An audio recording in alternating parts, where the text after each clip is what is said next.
Hey everyone! So this week, in honor of Halloween being on Monday, also just going to mention that that is my 20th birthday, so yay for Halloween. But we are talking about some of our favorite creepy books that we think are good to like Halloween reads.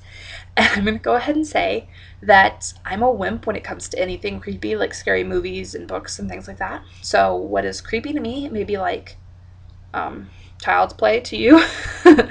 um, but maybe you can find at least one book in here that you haven't read that you think you'd like. So, first up, I have The Devouring by Simon Holt, which is one that really did creep me out. Like, I read it late at night when everybody else was asleep, and I had to turn on the TV afterwards because I couldn't sleep. It was creeping me out. The Vours are the evil beings in this, and they're demonic beings that inhabit somebody's body in place of their soul. And the main character, Reggie, her little brother, is inhabited by one of these Vours, and so she goes about trying to get his soul back. And she has a lot of dealings with these Vours, and they're just really creepy. And there's like a scene in a cellar, and it just scared the crap out of me. So this one would be at the top of my list of creepy books.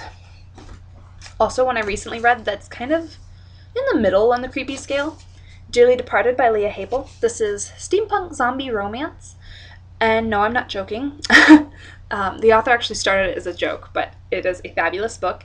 And there are some like brain, flesh eating zombies in this book, and some scenes of them eating people, which are the creepy parts. But there's also quite a bit of humor, and the romance is very well done. And the characters are great. So I think that kind of balances out the creepiness. But there are some scenes when these zombies are attacking, and it's just like horrifying. I was just like, oh my god, I might pass out from fear if that was me. So it is a little creepy, but not too bad. Wish You Were Dead by Todd Strasser is kind of one of those books that is creepy in a realistic kind of way. Um, it's kind of a cyber mystery, and it has to do with this girl named Madison who is trying to find these missing people, these teenagers that go missing. And then there are these blog posts throughout that kind of have to do with the people that are being murdered. I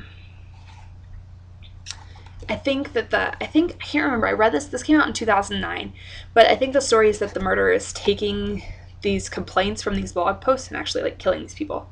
But don't quote me on that because I'm not sure. I'm trying to describe it. I'm not really good at this. But it's just really creepy because this girl gets entangled in this mystery, and what she finds out is just very creepy. The murderer is very dark and twisted and just sick. So, like I said, a very realistic, creepy book. And I think the cover does a really good job of showing how creepy it is. Same with this next book's cover. Possessed by Gretchen McNeil is about a 15-year-old girl named Bridget who just happens to be an exorcist. She goes to a Catholic school, and after school she goes with the priest to exorcise demons from people. I mean, that's what I do after Catholic school, you know. So she has quite a few encounters with these demons, and they're not friendly demons, that's for sure. And then she also has a scene in this book with very creepy, evil, talking dolls. Do I need to say more? Like, I'm terrified of dolls as it is, but the dolls in this book are even worse than the ones that normally terrify me. So, if you don't like dolls, I really recommend this one because it will really creep you out. And even if you do like dolls, it will still creep you out. And then the last one I'm going to mention is Ashes by Ilsa J. Bick. This one is another one of those realistic type things. It is like dystopian. Actually, I think it's more apocalyptic. But it is about an electromagnetic pulse that sweeps through the whole globe and kills people, and also turns teenagers into flesh-eating, not zombies because they're still alive, but like cannibal type things. And I say it's realistic because it's not an apocalyptic thing that couldn't happen. It could happen someday. I'm not saying it's going to happen tomorrow, but it could happen someday. So that's kind of part of the creepiness. And then once you get to the end, you'll really understand the creepiness just because, oh my gosh, I was like, really? You're doing that? Yeah. So flesh eating cannibal zombies.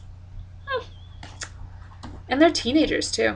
I guess some teenagers are kind of cannibalistic at times. Who knows? So those are my 5 creepy books. I don't think I'm forgetting anything. Oh, wait, yes I am. Nevermore by Kelly Creagh.